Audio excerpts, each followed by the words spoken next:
O futebol muitas vezes é um espelho da sociedade e os jogadores de elite são muito mais do que apenas atletas, né? Eles têm voz e são referência pra muita gente. Eu acredito que nós, enquanto atletas de alto nível, temos que entender qual o papel, qual o lugar que a gente ocupa, qual que é o nosso papel, que as nossas ações têm um poder muito maior de influenciar positivamente ou negativamente. E muitos deles conseguem utilizar essa visibilidade pra trazer atenção pra pautas sociais e causas importantes que extrapolam o futebol, vão além do esporte e afetam a sociedade como um todo. Eu sou o Pedro Silveira, você está no Eurofute e nesse vídeo aqui a gente vai exaltar então 6 casos de jogadores que vão muito além do campo e bola e conseguem ter um impacto determinante e muito positivo na sociedade como um todo. E a gente abre essa lista com o caso mais proeminente do futebol mundial no momento, que é o do Vinícius Júnior. Como jogador, ele surgiu lá no Flamengo como uma das principais joias do futebol brasileiro pós-Neymar, né? E ainda com 16 anos foi vendido pro Real Madrid. Quando chegou lá, o futebol dele demorou a despontar um pouco, né? Mas quando ele finalmente deu um passo acima no seu nível de jogo, começou a atuar de forma excelente e se transformou num dos principais jogadores do Real Madrid e do mundo, o Vinícius Júnior também passou a ser alvo. E atuando em solo espanhol, passou a ser atacado em diversos jogos de La Liga com insultos racistas e até com pessoas desejando a sua morte, o que fez ele mesmo colocar a permanência em Madrid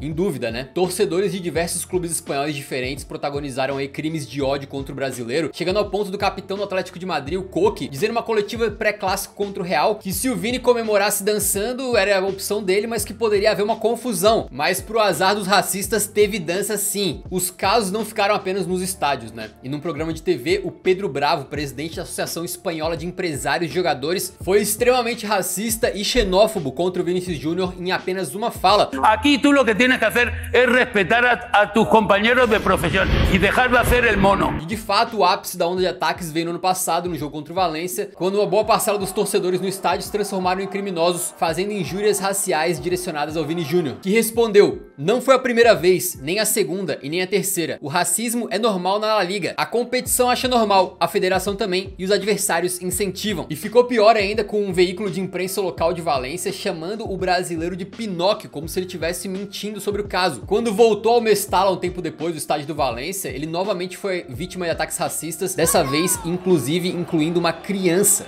Mas o atacante respondeu em campo com 2 gols e uma comemoração forte e cheia de representatividade que mostra a figura essencial que o Vinícius Júnior tem se tornado na luta antirracista, se tornando um dos principais nomes no combate ao racismo no esporte, mais do que isso, furando a bolha, saindo do futebol. Hoje as falas e as ações do Vini repercutem no mundo inteiro. Infelizmente, mesmo com tantos episódios de racismo, a La Liga nunca tomou uma providência assim realmente potente ou sequer protegeu tanto o Vini, né? Eles sempre foram pro caminho mais do discurso e de algumas campanhas ali um pouco mais vazias, sem ações reais. O mais longe que eles foram foi interditar um setor do Mestalla por 5 jogos. Já o Real Madrid se mostrou mais ao lado do Vinícius Júnior, exigindo punições severas aos culpados e medidas fortes de La Liga, enquanto a UEFA se omitiu e meio que disse que não estava dentro do escopo deles fazer alguma coisa. Mas o fato é que o Vinícius Júnior nunca abaixou a cabeça e continuou lutando e falando sobre o tema. E toda essa luta dele contra um dos maiores problemas sociais do planeta rendeu ao Vinícius Júnior o prêmio Sócrates na última cerimônia da Bola de Ouro pelo combate ao racismo na Europa. Outra coisa incrível em relação ao Vini é que ele se tornou embaixador da UNESCO pela sua luta antirracista. A luta do Vinícius também se converteu em lei. Em alguns lugares do Brasil, como os estados da Paraíba e do Amapá, e também a cidade de Curitiba, leis apelidadas de Lei Vinícius Júnior ou coisas similares foram criadas e aplicadas para combater o racismo nos estádios. E hoje o Vinícius Júnior se tornou o rosto do combate ao racismo no futebol mundial, fazendo diversas campanhas em relação a esse tema e também recebendo apoio de outros grandes jogadores, como o craque do Milan, o Rafael Leão, e a lenda do Manchester United, o Rio Ferdinand. E outra coisa incrível é que ele tem um instituto, né, a ONG Vini Júnior,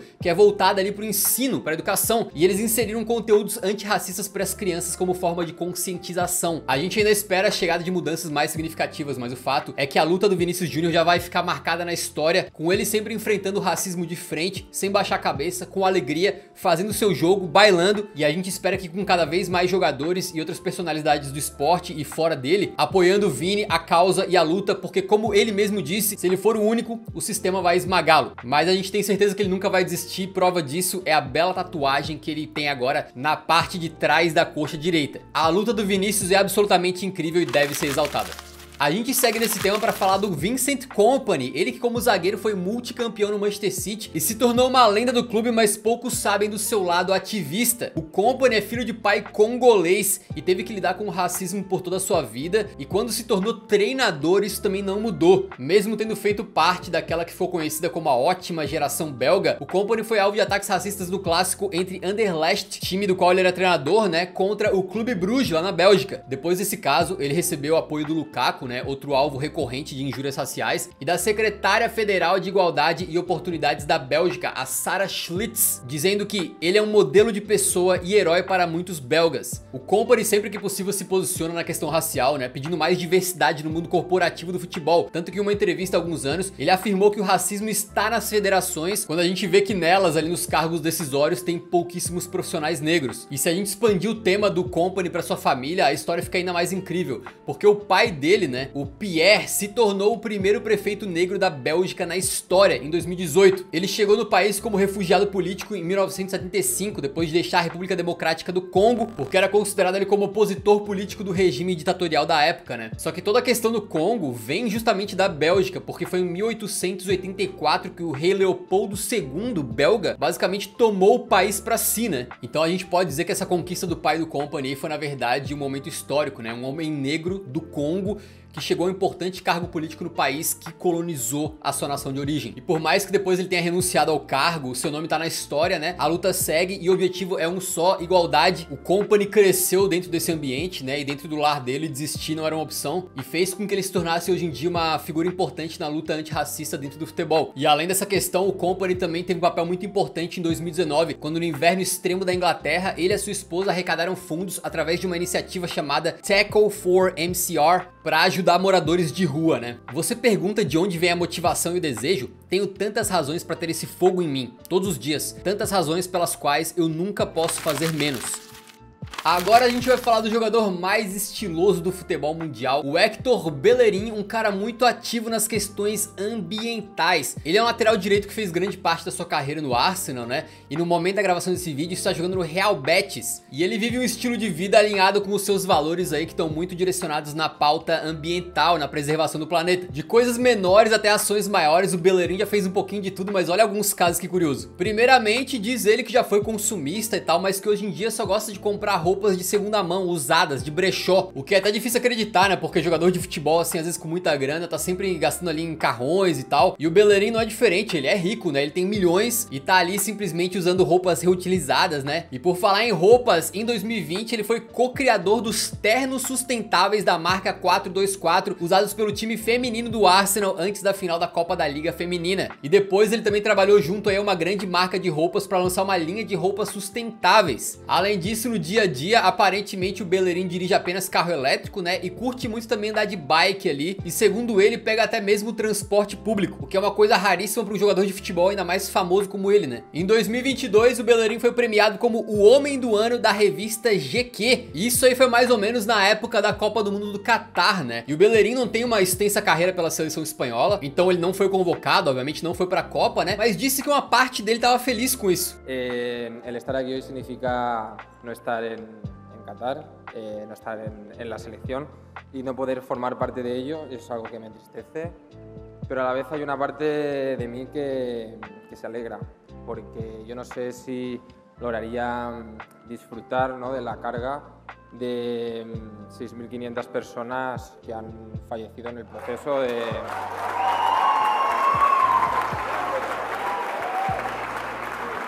E ainda aproveitou o discurso dele ali para falar sobre o conflito entre Ucrânia e Rússia, dizendo não entender o motivo de outras guerras serem menos comentadas. No hay límite y seguimos agrandando todas esas cosas que nos separan y al final eso solo lleva al desencuentro y a la desigualdad.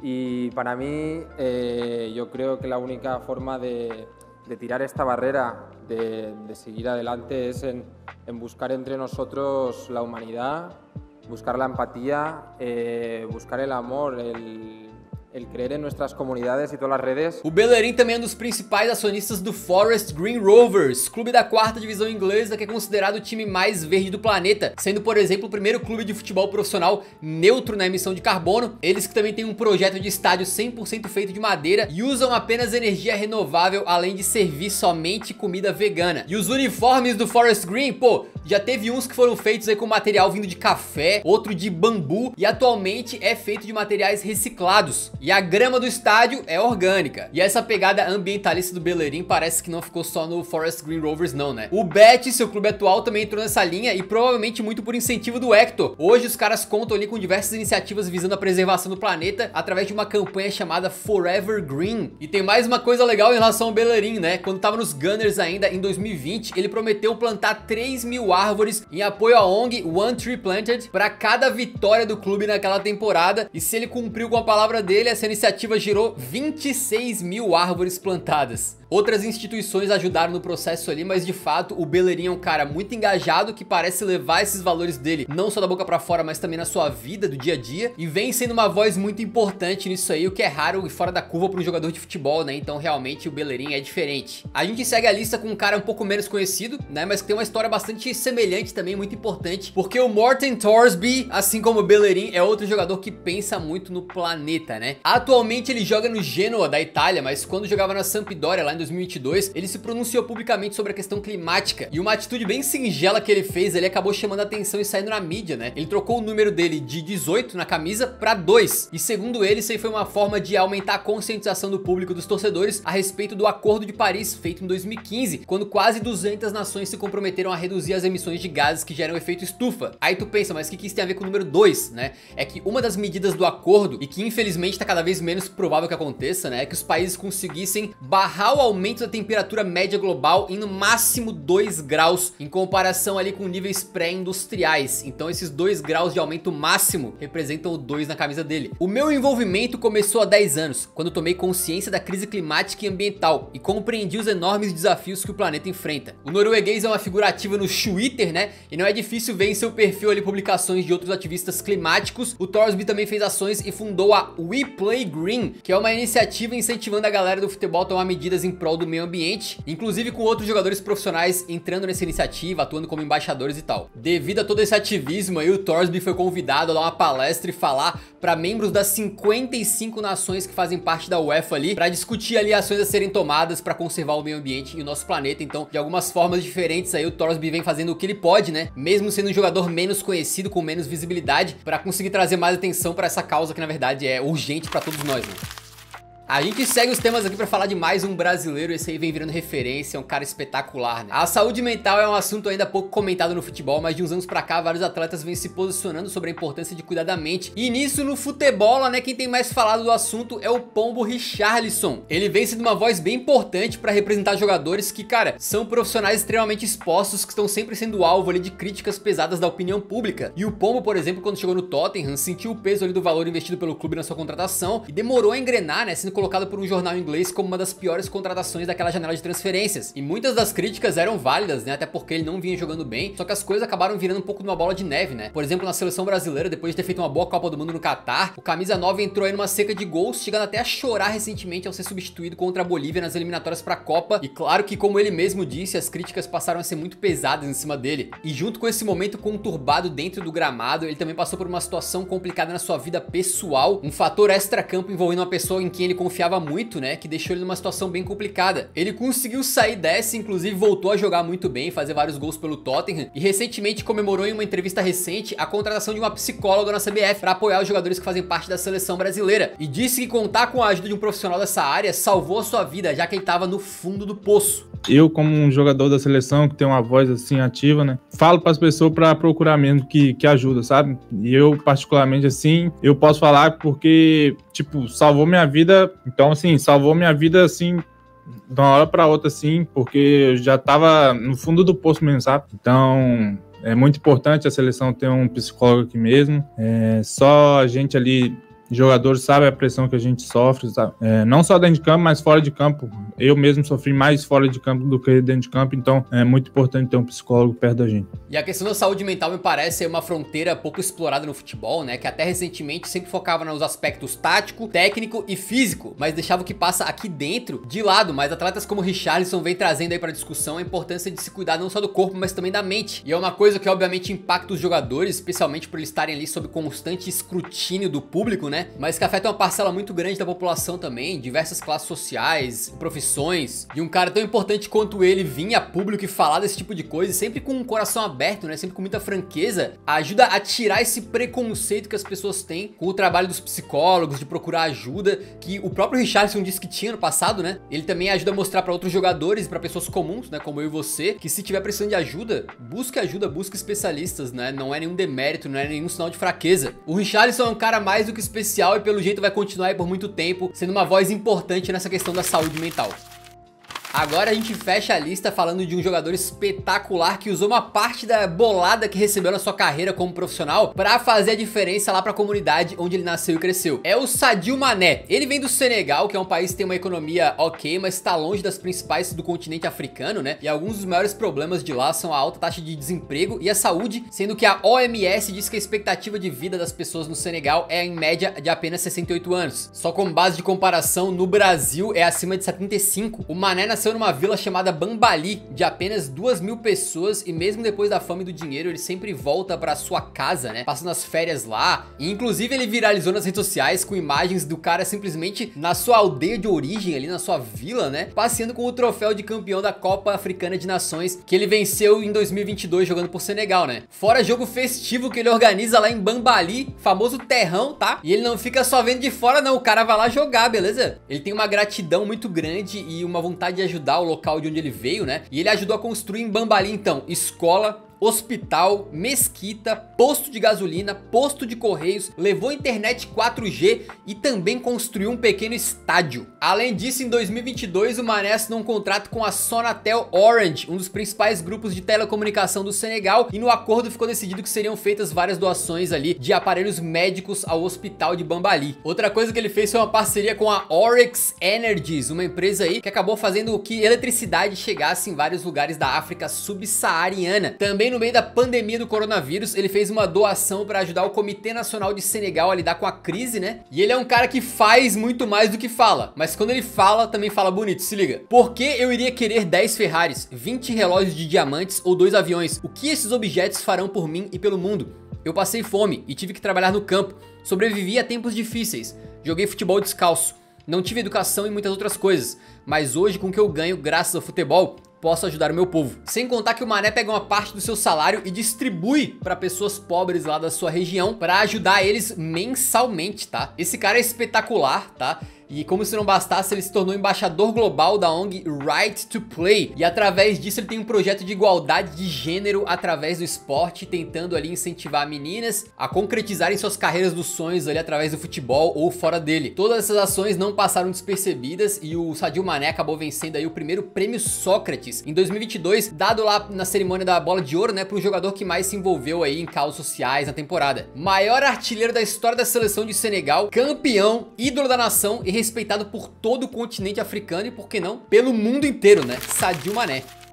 Felizmente existem muitos outros casos de jogadores aí envolvidos com causas sociais e que fazem a diferença. Inclusive esse vídeo aqui já é meio que uma parte 2 de outro vídeo que a gente chamou de jogadores que são fora de campo, contando casos, por exemplo, como o do Rashford, que em meio à pandemia comprou uma briga com políticos para fazer com que crianças passando fome recebessem ali alimentação. O Juan Mata, que criou uma organização para que vários jogadores aí possam doar parte dos seus salários para caridade, entre outros casos. Então vale a pena lá assistir também, beleza? E obviamente o objetivo desse vídeo é apenas exaltar as contribuições maravilhosas que esses caras dão aí para a sociedade como um todo. É bom ressaltar que esse aqui é um vídeo de lista, né, de 15, 20 minutos, em que a gente não consegue entrar com tanta profundidade em cada tema, mas a gente vai deixar na descrição para vocês que tiverem interesse poderem se aprofundar em alguns desses projetos ou dessas causas para conseguirem entender melhor os assuntos aí, porque é muito importante, sempre lembrando, o futebol não existe isolado da sociedade, tá? Ele muitas vezes é um reflexo, e se a gente puder usar o esporte para tocar em assuntos que são importantes pro planeta inteiro, a gente deve fazer isso, beleza? Se você curtiu esse vídeo, por favor, deixa o like antes de sair, ajuda muito o canal. Nos vemos no próximo, então, um grande abraço, falou!